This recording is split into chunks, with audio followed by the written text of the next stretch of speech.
It's very alarming, and I have to say it's also very familiar if you've been watching the situation at some other clubs in the last few years.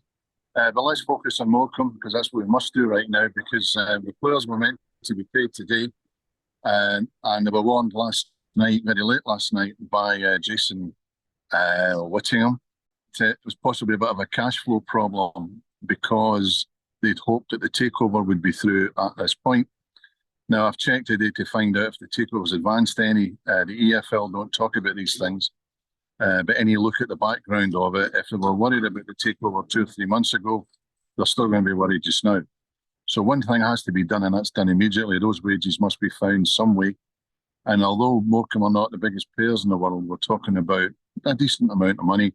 And a decent amount of money will also have to be found next month, the month after, and the month after. So I'm a little bit concerned. Nobody's saying anything too encouraging. Alan, if people compare this to Wigan Athletic, and we are talking, let's get it right as well. We are talking at 5 o'clock on a Tuesday afternoon. Payday is today.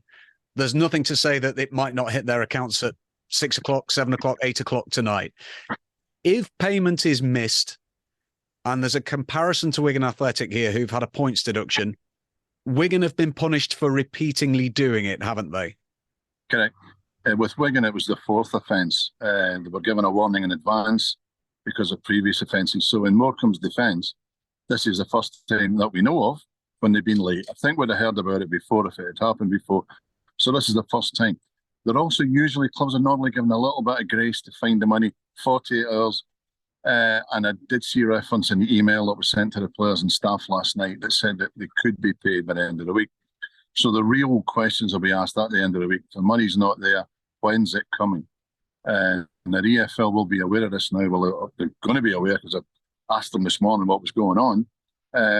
So by the end of the week, the picture should be a little bit clearer. It would help if the owner came out and said what the problem was in public and how he planned to solve it. Do you think the EFL could help a little more here as well to try and be transparent? No, there's nothing they can do. These are individual businesses. They can't babysit them all. They just haven't got the time, haven't got the resources. And bear in mind, the other 71 clubs would be saying, well, why are you spending money doing that?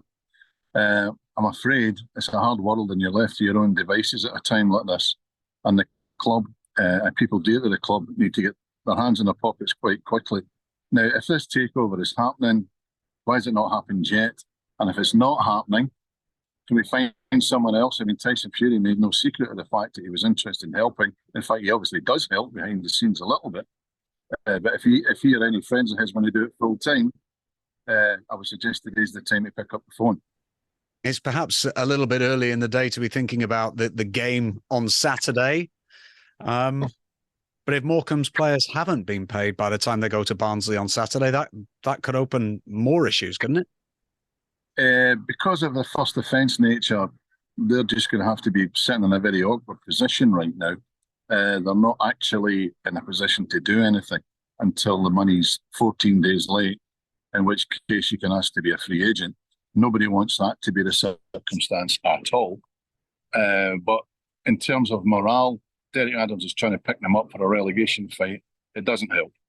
But then again, these are lads who are used to probably playing at this level and knowing that it's hand to mouth. So this is a bit of a kick in the head for them. This money will be missed. But in a funny way, do you know what? They won't be entirely surprised.